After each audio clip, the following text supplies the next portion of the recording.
front of, people in front of panel, they used to say my name is this, myself this, yeah, I am this. Introduction का सबसे perfect तरीका है कि हमें पहली line बोलनी चाहिए माई name is Bunty, my name is Nancy, my name is Preeti, instead of saying my self. कभी भी शुरुआत में फर्स्ट लाइन नहीं होनी चाहिए माई सेल्फ। अगर हम माई सेल्फ यूज़ कर रहे हैं, इट इज़ ग्रामेटिकली इनकरेक्ट। तो instead of using myself in the very beginning, either we can say my name is Vivek, my name is Sundar, my name is whatever our name is. My name is a right option या I am is a right option, दोनों में से कोई भी हम use कर सकते हैं, माई नेम इज़ या आई एम। अच्छा, सेकंड थिंग इज़ कि when we are introducing ourself, second thing we tell about our belongings, हम कहाँ से बिलोंग करते हैं। I am occupant of Olambi Kala, या I am dweller of Olambi Kala, I am denizen of Olambi Kala, I am resident of Olambi Kala, I am native of Olambi Kala. तो पहली बात तो हम बताएंगे अपना नाम, सेकंड बात बताएंगे हम कहाँ से हैं। तो I live in Olambi Kala, I am dweller of Olambi Kala, denizen of Olambi Kala, resident of Olambi Kala, any word we can choose from this. Third is के out of these three words we have to choose the best word for us, introvert, extrovert, ambivert। दुनिया में जितने भी इंसान हैं, जितने भी लोग हैं, इन तीन में से एक ही है वो। इंट्रोवर्ट हो सकते हैं, एम्बीवर्ट हो सकते हैं, या एक्सट्रोवर्ट हो सकते हैं। अब इसको समझते हैं, इनके प्रॉपर डेफिनेशंस क्या हैं। इंट्रोवर्ट का मतलब होता है अलूफ पर्सन। अलूफ का मतलब अमिलनसार व्यक्ति, ऐसा इंसान जो अपने में ही रहे, जो लोगों में ज़्यादा घुले मिले ना। किसी स्कूल में एडमिशन लिया, 2 साल हो गए, एक ही दोस्त है, हम कहेंगे तो बहुत ही इंट्रोवर्ट है, बहुत ही कम बात करता है। तो इंट्रोवर्ट का मतलब अ person who is very alone, who is very lonely, जो ज़्यादा दोस्तों को ना बनाना पसंद करे, जो ज़्यादा बोलना पसंद ना करे, इंट्रोवर्ट। इसका ऑपोजिट है extrovert. Extrovert means friendly person, बहुत मिलनसार इंसान। कल एडमिशन लिया, 10 दोस्त है साथ में, हम कहेंगे ही इज़ वेरी एक्सट्रोवर्ट। शादी में गया, एक ही प्लेट में 10 लोग खा रहे हैं, उनमें लगा हुआ है, तो एक्सट्रोवर्ट। एक्सट्रोवर्ट का मतलब मिलनसार व्यक्ति, जो बहुत ज़्यादा फ्रेंडली हो, जो सबसे मिले जुले, सबसे बातचीत करना पसंद करे। ट्रेन में जा रहा है, किसी अनजान को भी दोस्त बना लिया, हम कहेंगे he is very extrovert. Extrovert का मतलब very friendly person. And the last word is ambivert. Now introvert we know, extrovert we know. What is ambivert? Ambivert is concoction of both. Concoction का मतलब मिक्सचर, जो अपने आप को situation के according ढाल ले। दोस्तों के बीच में जाएगा तो बहुत ही इंट्रोवर्ट है, हंस हंस के बात कर रहा है, दोस्त बना रहा है। पेरेंट्स के पास जाएगा, एकदम चुप। तो a person who just switch his personality according to the circumstance, जो परिस्थिति के अनुकूल अपने आप को ढाल ले, उस इंसान को हम बोलते हैं एम्बीवर्ट पर्सन। तो जब भी इंट्रोडक्शन हम देंगे, हमारा इंट्रोडक्शन में क्या लाइन होगी, I am an introvert person, या I am an extrovert person, या I am an ambivert person. An क्यों लगाएंगे? बिकॉज तीनों में आर्टिकल्स हैं, I, A, I, O, U. तो आर्टिकल मीन्स हमें एन लगाना पड़ेगा, तो कोई भी एक अकॉर्डिंग टू आवर पर्सनैलिटी। तीनों पॉजिटिव हैं, ऐसा बिल्कुल नहीं है कि इंट्रोवर्ट कुछ नेगेटिव वर्ड है, एक्सट्रोवर्ट नेगेटिव है। तीनों ही अच्छे हैं, हर किसी की अपब्रिंगिंग के अकॉर्डिंग पर्सनैलिटी हो सकती है। आई am an introvert person, extrovert person या एम्बीवर्ट पर्सन, कोई भी एक। बीइंग एन, बीइंग का मतलब होने के नाते। Being an introvert I am reticent. एक इंट्रोवर्ट पर्सन होने के नाते मैं बहुत ही रेटिसेंट हूँ। रेटिसेंट का मतलब बहुत कम बात करता हूँ। रेटिसेंट का मतलब अ person who speak very less. इसके लिए एक और सिनोनिम हमारे पास टैकीटर्न। तो reticent means a person who speak very less, ऐसा व्यक्ति जो बहुत कम बात करे, उसको इंग्लिश में बोलते हैं रेटिसेंट। इसका ऑपोजिट है फ्लिबर्टिकेट, लोकेशियस। लोकेशियस का मतलब टॉकेटिव, बातूनी। तो हम कह सकते हैं being an introvert I am reticent, लेकिन अगर हम एक्सट्रोवर्ट हैं, being an extrovert I am loquacious. Loquacious means talkative, reticent means जो कम बात करे। तो अगर हम इंट्रोवर्ट है तो डेफिनेटली वी आर रेटिसेंट, और अगर हम एक्सट्रोवर्ट या एम्बीवर्ट है तो हम लोकेशियस हो सकते हैं, बातूनी। थर्ड सेंटेंस नेक्स्ट मैंने लिखा है उनके लिए जो ना तो बहुत अच्छे हैं पढ़ाई में और ना ही बहुत बुरे हैं, एवरेज हैं। Neither I am a bibliophile. Bibliophile का मतलब होता है किताबी कीड़ा, जो हमेशा किताब के सामने हमेशा पढ़ाई करता रहे, 99 स्कोर करने की जिसकी चाहत हो, उसको बोलते हैं bibliophile, lover of books. Neither I am a bibliophile, ना तो मैं बिब्लियोफाइल हूँ, नोर आई हैव बिब्लियोफोबिया ना मुझे पढ़ाई का डर है, मतलब ना मैं पढ़ाई में बुरा हूँ ना मैं पढ़ाई में अच्छा हूँ, रेदर बल्कि आई एम एन एवरेज स्टूडेंट, मैं तो एक एवरेज स्टूडेंट हूँ। और अगर हमें कहना है मैं तो किताबी कीड़ा हूँ तो हम कह सकते हैं आई एम बिब्लियोफाइल। और अगर कहना हम मैं डफर हूँ, I don't think anybody is going to humiliate himself, ऐसा कोई नहीं बोलेगा किसी के सामने मैं तो डफर हूँ। अगर ऐसे बोलना है तो आई हैव बिब्लियोफोबिया, मुझे पढ़ाई से डर लगता है। आई एम थीस्ट या एथीस्ट, थीस्ट का मतलब आस्तिक जो भगवान को मानता हो, एथीस्ट का मतलब नास्तिक। तो हम एक कैजुअली बता सकते हैं I am theist, I believe in God. A person who never believe in God या who do not believe in God, उसके लिए एथीस्ट, नास्तिक।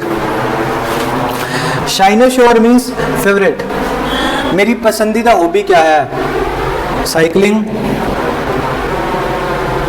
Riding bikes, reading books, cooking. तो हॉबी में हम यहाँ लिख सकते हैं, लेकिन एक अच्छा सा वर्ड हमने इसके सामने लगा दिया, साइनोशोर। तो मेरी पसंदीदा हॉबी है cycling, cooking, reading, whatever you want to write, तो हॉबी में हम लिखेंगे। अच्छा, there are two words, tenacious and pessimistic. Tenacious का मतलब होता है आशावादी, ऐसा व्यक्ति जो जल्दी से हार ना माने उसको बोलते हैं टेनेशियस। पेसिमिस्टिक का मतलब निराशावादी, जो जल्दी हार मान ले। अगर मैं आशावादी हूँ तो मैं कहूँगा देखो आधा बोतल पानी है, मैं आशावादी हूँ। अगर मैं निराशावादी हूँ, अरे बस आधा बोतल ही पानी है। जो हमेशा नेगेटिव एस्पेक्ट देखे वो कौन है? पेसिमिस्टिक, जो हमेशा नेगेटिव सोचे। और जो पॉजिटिव सोचे वो कौन है? ऑप्टिमिस्टिक। ऑप्टिमिस्टिक के लिए हमने यूज़ किया है टेनेशियस। एक और एग्जांपल देता हूँ, अगर किसी का बर्थडे है वो कहेगा अरे मेरी ज़िंदगी का 1 साल कम हो गया, वो कौन है? पेसिमिस्टिक। एक कहेगा वाह मैं 1 साल और जी गया, वो कौन है? Tenacious, optimistic. स्कूल में एडमिशन लिया, पहले दिन ही नोटबुक देखी, मैं फेल हूँ इस साल, पेसिमिस्टिक। एग्जाम से 1 घंटे पहले कुछ नहीं आता, हो जाऊंगा पास, टेनेशियस। आशावादी, जो जल्दी से हार ना माने, लेकिन आशावादी और बेवकूफ़ी में फ़र्क होता है। तो टेनेशियस का मतलब आशावादी, पेसिमिस्टिक का मतलब निराशावादी, जो हमेशा नेगेटिव एस्पेक्ट को देखे है। माई स्ट्रेंथ इज, स्ट्रेंथ का मतलब खूबी। हर किसी की कुछ ना कुछ स्ट्रेंथ होती है, कोई मैथमेटिक्स में अच्छा है, कोई साइंस में अच्छा है, कोई इंग्लिश में अच्छा है, कोई पढ़ाई में अच्छा ना हो कि किसी खेलकूद में अच्छा है। तो my strength is that I am good in mathematics, my strength is that I am good in English, my strength is that I am good in drawing, my strength is that I am good in painting. तो strength का मतलब अपनी खूबी बता सकते हैं हम सामने वाले को, जो उसको भी बेनिफिट करे। हम ये नहीं कहेंगे मैं 10 रोटी खा सकता हूँ या 20 रोटी। स्ट्रेंथ का मतलब है कि सामने वाले को भी क्या बेनिफिट मिलेगा। तो my strength is that I am very honest person, my strength is that I am very hard working, my strength is that I am very genial person, मैं बहुत हंसमुख इंसान हूँ। ओके, नेक्स्ट हम अपनी क्वालिफिकेशन की जब बात करेंगे, अगर मुझे कहना है मैंने अपनी ग्रेजुएशन पोस्ट ग्रेजुएशन यहाँ से किया, तो मैं कैसे बोलूँगा? आई did my graduation from Delhi university, I also did my post graduation from Delhi university, I did my PhD from this particular university. तो डिड हम यूज़ करते हैं जो चीज़ हम कर चुके हैं। अगर मुझे कहना है मैंने अपनी 10th क्लास दमान स्कूल से की थी, आई डिड माई या I passed my class 10th from Daman school, I also passed my class 10th from class 12th from Daman school, I did my graduation from Delhi university, I did my post graduation from MD University. तो accordingly we can use the word did या past। अगर कोई 12th में वो कह रहा है कि मेरी 10th क्लास स्कूल से पास हुई थी, तो कह सकता है I completed या I passed my 10th class from government senior secondary school। Next is abhor। abhor means नफरत करना, hate करना। कुछ ना कुछ ऐसी चीज़ें हैं जिनको हम पसंद नहीं करते। अगर मुझे कहना है कि मुझे शराबियों से नफरत है, आई एबोर बैकेनेलियंस। बैकेनेलियन का मतलब शराबी।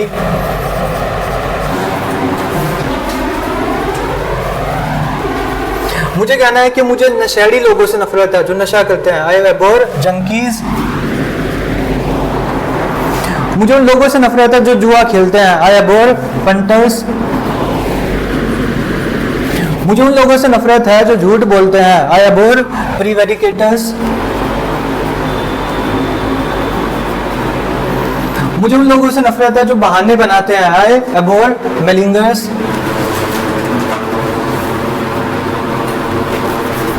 मुझे उन लोगों से नफरत है जो टालते रहते हैं, टालने वाले लोग, आई एबोर इवेसिव पीपल।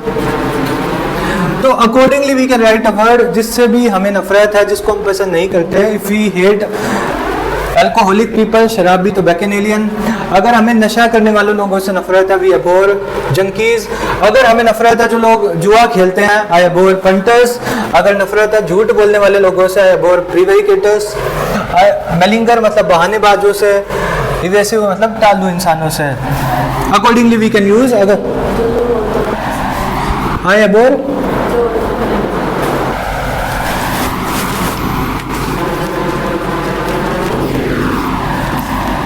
आई अबोर माइसोगनिस्ट। माइसोगनिस्ट का मतलब होता है वो पुरुष जो महिलाओं से नफरत करे। आई अबोर माइसोगनिस्ट पीपल। तो माइसोगनिस्ट का मतलब है हेटर ऑफ विमेन, जो विमेन से हेट करे। Okay, next is I have dash sibling. Sibling का मतलब रियल ब्रदर और सिस्टर। तो रियल ब्रदर या रियल सिस्टर को बोलते हैं सिबलिंग। अगर कोई कहता है मेरी एक बहन एक भाई है तो क्या कहेगा? I have 2 siblings. कोई कहता है कि मेरे 3 भाई बहन, अलग से बताने की जरूरत नहीं है। आई हैव 1 ब्रदर 2 सिस्टर, हम कह सकते हैं आई हैव 3 सिबलिंग्स। तो सिबलिंग का मतलब रियल ब्रदर और sister other than the cousin. I have no sibling. I have no sibling. Next हम बता सकते हैं, हाँ? अगर कोई पूछे तो ठीक है, अगर बोलना चाहे तो of course we can use. Next is I live in nuclear family. Nuclear का मतलब है जो अलग रहते हैं, जॉइंट फैमिली में नहीं रहते। तो I live in nuclear family या I live in joint family. तो accordingly we can use this. Other than this we can also use I am a wacky person. I am a wacky person. Wacky का मतलब है मजाकिया। मैं एक मजाकिया इंसान हूँ, मुझे मजाक करना पसंद है। तो आई एम अ वैकी पर्सन, मैं मजाक करना पसंद करता हूँ। तो मजाकिया के लिए वैकी यूज़ करेंगे। लेकिन वो कौन है जिसको बिल्कुल मजाक पसंद नहीं है, जो हमेशा गंभीर रहता है? Agelast. Agelast. Agelast का मतलब है ऐसा इंसान जो हंसने की बात पे भी ना हंसे, जो एकदम